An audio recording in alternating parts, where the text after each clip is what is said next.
that defense with the way that he has played, whether he's on one, as the cool kids would say, or whether he's just Kevin Durant. Either way, he knows the relationship he's got with his coach, Steve Kerr, and how he keeps himself right mentally and physically has put him in this spot. You and Coach Kerr yell at each other during a game, then express Keep himself right mentally and physically has put him in this spot.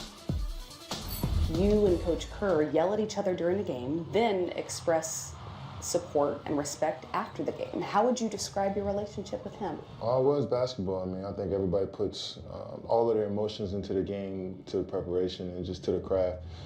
So at all times, you're not going to be happy at all times. You're not going to be sad at all times. I think it's a perfect balance between your emotions, and they show out on the court. I think when you play in this game, every player, you get to see the real core of each person when you're watching them play the game.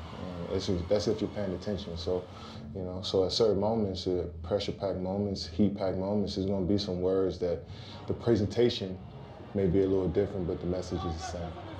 What's different about the pressure to win a third championship in a row, as opposed to perhaps the pressure that you felt in your first season here and then into your second season as well? I wouldn't call it pressure. I think it's more so, how can we be the best version of ourselves individually every day, and how can we bring that together to make a great group? And I think that's the focus every day. That's tough in itself. That's the pressure in itself, is the getting up and being laser focused on what your job is every day. So I'm just looking forward to being mentally and physically on top of my game and being the best that I can, just so I can be prepared for anything. Is that how you approach any potential matchup? I think that's just how I approach life at this point. Look, us talking about Kevin Durant, you should get used to that, because it's pretty much going to become a regular occurrence, like every sentence of every segment of every show. We might have the Kevin Durant special where we just do 24 hours of a telethon going into free agency. Oh, see, people like you is who Kevin Durant talking about. People like you. Well, Yeah, he's talking about us. Yeah, people like me. People like you.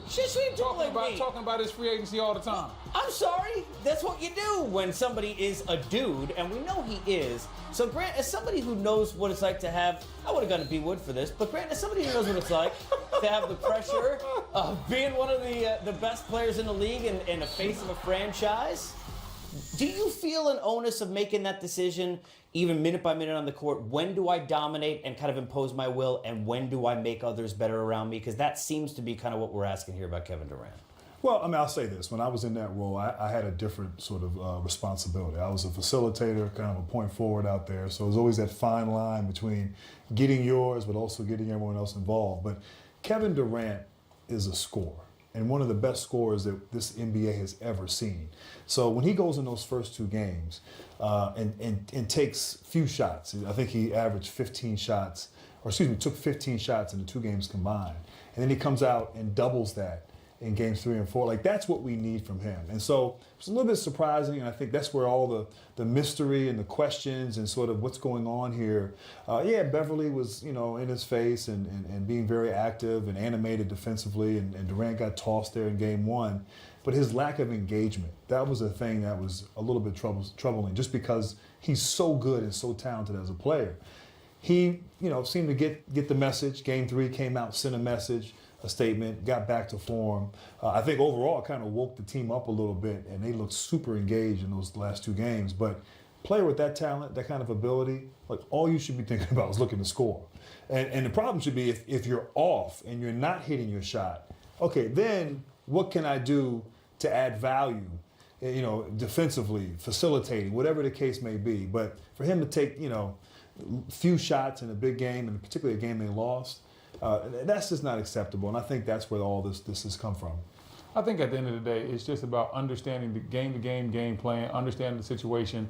And Kevin Durant has to be aggressive, but then at the same time, he's part of a great team. So Clay has to be able to get his, Steph has to be able to get his. So he has a very tough job, because he has to understand when it's his night to put up 21, 22, maybe 25 shots and be aggressive and take it over like we saw him do in multiple NBA Finals games, or when it's time for him to say, hey, this is Clay's night or this is Steph's night. So there's a happy medium, and it's very tough because he clearly is their best scorer, but some nights he has to rein it in and dial it back. I think early in the series he dialed it back a little bit too much. These last couple of games he showed us the real Kevin Durant, and you know his name, don't you, Casey? I do. You know mine too. Grant Hill. As opposed to the other Grants here, so we give both names. One thing we're sure of, Clint Capella, we can underrate him. You can't overrate the importance and what he means to this team. Is he healthy? Ali LaForce will join us. Get the latest on both sides. Get ready in Houston for game number 5.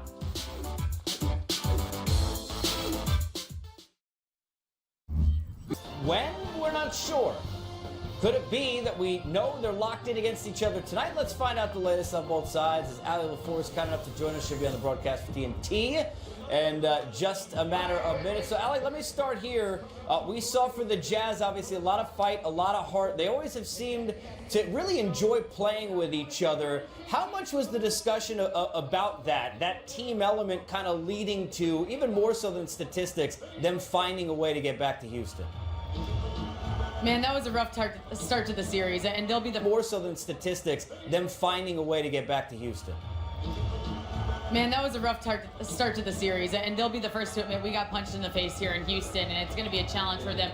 They have been so significantly better at home all season long. It's been the same story for the playoffs, but they have to do the things that they can control to try to get this win. The things they did in Utah were the simple things like winning the rebounding battle, like second chance points, the intangibles, so they'll have to carry that on the road. But another thing is just their comfort level and getting to know this really unique defense that they're trying to play on Houston. It wasn't a defense that they tried in the regular season. The coaching staff went to them before the series. They said, this is what we're looking to do, and everybody put their heads together to try to do it the best way. It's not easy to guard James Harden, and so they're playing the numbers game to do, and everybody put their heads together to try to do it the best way. It's not easy to guard James Harden, and so they're playing the numbers game. What they're basically saying is by playing behind him when he's on the three-point line, we're taking away the step-back three, and we're having Capella meet him at the basket, so we're forcing him to shoot the floaters, which is the shot that he's least efficient at. So there is no great way to stop James Harden, but it took them a while to get to know this defense. I think going back home and playing a great way to stop James Harden, but it took them a while to get to know this defense. I think going back home and playing so well there, and also Houston shooting so poorly, gave them the confidence that they need to try to get the second win on the road here in Houston. Yeah, you mentioned, Ali, the numbers game in Houston shooting poorly. The good news is 0 for 13 isn't half as bad as 0 for 27, which is what happened last year, so that's good. The bad news is 0 for 13 in the fourth doesn't help. What would be a healthy Clint Capella? We know he's been under the weather. What's Mike D'Antoni and that staff saying about where he is right now at this point heading into game number 5? It's been a lingering illness. Before game 1, he was dealing with an upper respiratory infection. We knew that. He was taking medicine. He was getting very little sleep. He had a high fever. And Coach D'Antoni even said, we're going to have to monitor his stamina. And I'm worried about him in game 1. But then he had a great game 1, played the normal minutes that he plays. And I think everybody kind of just forgot about it. But he hasn't been able to shake it. He does still have a virus left in his system. Coach D'Antoni told us that they gave him medicine that they said he should start feeling better in about 4 days. So we're on day 3 of that. So he's getting close. Coach D'Antoni did say he's better in about 4 days. So we're on day 3 of that. So he's getting close. Coach D'Antoni did say he looked a lot better today than he did yesterday when his eyes were super red and swollen. He was just out here moments ago getting extra shots up. He looks a lot better. 100%? Absolutely not. But they're going to have to manage it as the game goes on. Ali, and you talk about Clint Capella. Does that mean that we could possibly see maybe a little bit more Kenneth Faried just because Clint Capella is so under the weather? What has Mike D'Antoni said about Faried possibly getting more minutes? Yeah, I think Faried and also, Nene, and that was something that Coach D'Antoni just told us moments ago. He said, looking back on last game, the smart thing to do probably would have been to sit Capella and let him rest if I knew how bad he was feeling and how bad it was affecting him. But he said, we can't look back now. So with Capella feeling better today, he's going to try to play him a lot of minutes and see how the game goes. Ali, Utah obviously played well at home, and I thought one of the big keys was Donovan Mitchell's ability to get to the basket, get to the free throw line. Are there any adjustments? It's been the same defensive game plan. It's just we did not execute in that game 4. He said, for example, when they would drive to the basket, we never allowed a 3 on the same side of the floor. We allowed 2 wide open 3-pointers on the same side of the floor as the drive. He said that's just basic principle that we've done all year. So it was lack of focus. It was mental mistakes. They definitely want to make things tough on Donovan and force this Utah team to make three-pointers, which they have yet to do all series. Coming into Game 4, they were shooting 23% from three. They shot 31% in Game 4, so I think their average for the series is up to 27%. So until the shooters start making shots, they absolutely will continue to try to make it difficult for Donovan in the paint. Allie, should be a great atmosphere. We'll find out whether or not home isn't just where the heart is, but maybe a win for the Rockets and some rest is. Enjoy the rest of your evening. Thank you so much for hopping on board. There's Allie LaForce out in Houston. The Jazz need to shoot better. Houston needs to give James Harden some help. Wait, you mean it wasn't his fault? It probably wasn't his fault. We'll show you why. When we come back, we'll break down what happened in the fourth quarter of game number 4. And great point there on the question to Allie. Only 5 minutes from Kenneth Faried. But why did Danwell House play 28? Well, what can you say about Lou Williams other than the fact that he is the all-time leading bench scorer in the NBA and probably for most of it should have been starting? He has been brilliant. He was unbelievable in what was, look, we know Golden State didn't play well, but the greatest comeback we've ever seen in a playoff game. And it has been a story of hard work and perseverance that has put him here. He was legendary. I walked into an open gym when he was in high school, and he was a little bit late. He walked in and said, check ball, and killed everybody. He made the most unbelievably quick move I've ever seen in my life. And remind me so much of myself. He was built for the fourth quarter. Professional scorer. All-time leader off the bench in points scored. The best in the history of the game. My man right here is an all-star. Oh, yeah. I'm happy I stuck around long enough for people to kind of appreciate what I bring to the table. I didn't come in thinking I was going to play right away. I was a 17-year-old kid. And once you survey the scene, you obviously recognize early on that there's a superstar in front of you in this position that you've watched and you idolize everything that they do. It ain't no real game, man. What? I ain't never seen you score in no real game. Go get taught. He was receptive to it all. With guys like us that come in with raw ability is, getting the mental part of everything. AI taught Lou how to be a pro. Don't look at the mistakes I make. I want you to be better than what I am. Over time, when we developed a relationship, that's when it became more of a mentor and a mentee where I would start watching things, he would show me things, we would talk about things. He looked up to me. He knew how much I cared about him. It was easy for him to listen to me because he knew I wasn't telling him anything wrong, telling him anything to hurt. He probably wanted me to get the full AI experience, you know what I'm saying? And that's what we did. I seen a lot with my man, so yeah. Being in your 12th year, pretty successful run, you're like, maybe it's the game changing on me. He could easily gave up. In my conversation with him, I said, hey man, this is when you stamp your pages now. I told him from day one when he got here, I said, you're gonna love playing after Doc Rivers. Sat down with Doc, and he was like, I don't know what they thinking, but this home, so you can get comfortable being here. The sixth man of the NBA season. Oh, Lou Williams. Shoots for the win. It's an honor to receive this award tonight. I want to thank the Clippers organization for giving me an opportunity to be myself, allow me to go out on the floor, do my thing. I remember writing, Lou will never have a season like he had last year again. That was a one-time only thing, and incorrect. Lou will fire the three. Bingo! Lou Williams. He's the ultimate starter off the bench. I feel at home. I've been nice coach. He's proven guys wrong consistently, year after year. And it's funny, the older he gets, the better he gets for some odd reason. Lou's having one of the best seasons off the bench in NBA history. Lou Williams. Oh, it goes slam dunk. Oh, real right. Got to his left, fires and scores. He's amazing. I mean, he's absolutely amazing. Doesn't shy away from the big moment, wants to be in that moment, wants the shot at the end. Williams.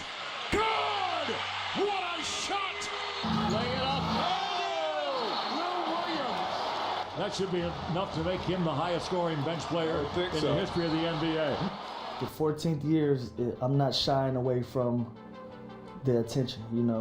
Make some noise for me this time around because I've had plenty of years where nobody cared. It's about time that he's given the recognition and basically the honor that he definitely deserves. There's no way you can sit here and say any other name as Sixth Man of the Year. Being the go-to guy off the bench is it's almost unprecedented in NBA history. He always had the physical ability, but you can tell, you know, where his mind is at. He wanted to be more than average. And ultimately, you know, here we are today. Simmons bringing in 5 seconds to go. Tie game. Seat belts are fastened. Lou Williams for the win. Bingo! Oh my goodness. That just, oh my goodness. That just happened. I came from nothing basically in my career. You know, there's something and then it grows and then it grows. Pass it around the room until Lou gets it. All right? Pass it around the room until Lou gets it. Yes, sir. Having the opportunity to win another six man, having the opportunity to go to the playoffs with this team, I'll embrace this one. The story of Lou Will has been not just about all that he has done from a mental side and a confidence, but and certainly from this area, but a lot of talent and a lot of ability. When you look at both of you guys and having to defend guys, you watch tape, right? We watch more of it now, and you know tendencies.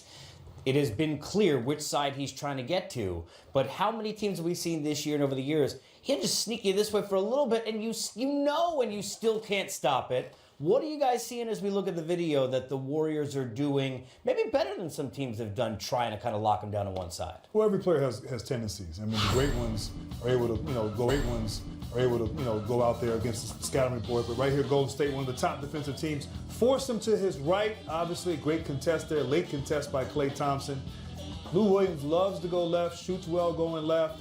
Right here, forming a wall so he has nowhere to drive. And then Klay Thompson once again getting on that on that left hand, forcing Lou Williams into a tough shot going to his right, Bredan. Yes, you got to continue to influence him to his right. You can't just open up the gate. He's still good enough to get there if possible. But you see right here, going right, meets a long defender, Kevin Durant.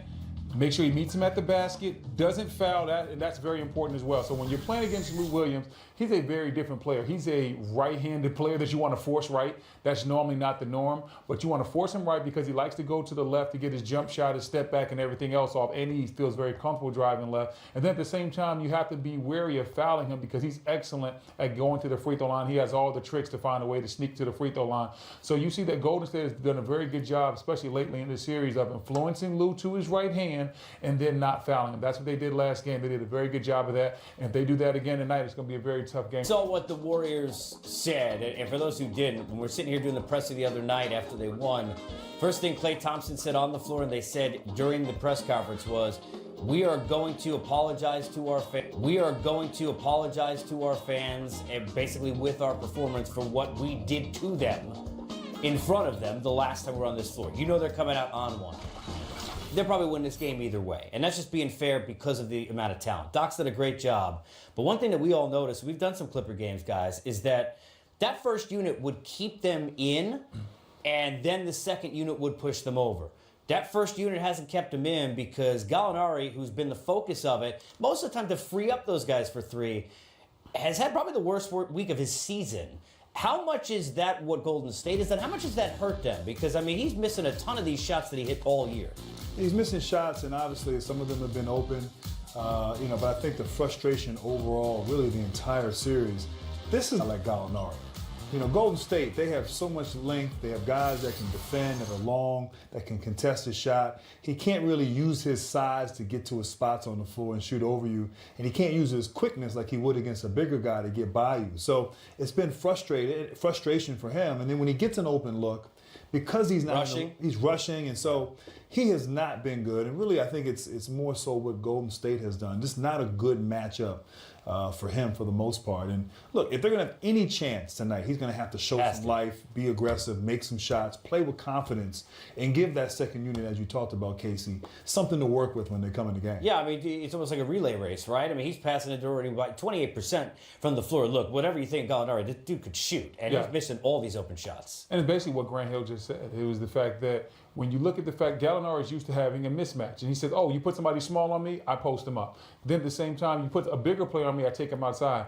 Golden State has so many defenders that do multiple things that can frustrate him. Whether you're throwing defenders that do multiple things that can frustrate him, whether you're throwing Draymond Green, Kevin Durant, Iguodala on him, he doesn't get a mismatch. He doesn't get an advantage. So what that leads to him is him not feeling comfortable in one-on-one situations. And you know how that is, G. Then you start to get frustrated. You miss some shots, and now you're 1 for 4, you're 1 for 5, and then when you do finally get an open shot, you rush it because you're putting so much pressure on your shot, and then the playoff pressure starts mounting on you, and all that can just get into your psyche. And right now, I think Gallinari is in his own head. He has to slow the game down, understand that what he's done all season long can still work in this series. He just has to take his time and put those past games behind him and move forward. Now, I'm glad you started using both. By the way, you know where I'm going. You know, it's exactly. See, that's why he does exactly. We worked together way too many times. Too many years. Because he said Steve Smith to Smitty. Now he said Grant Hill. I'm glad you're doing that. That's Kevin Durant, right? You know his name. Because he said, I'm Kevin Durant, just in case we didn't know. You know his name. I'm pretty sure we know now. You know his name, right? I think it's Kevin Durant. You know my name? You know where he's going to play?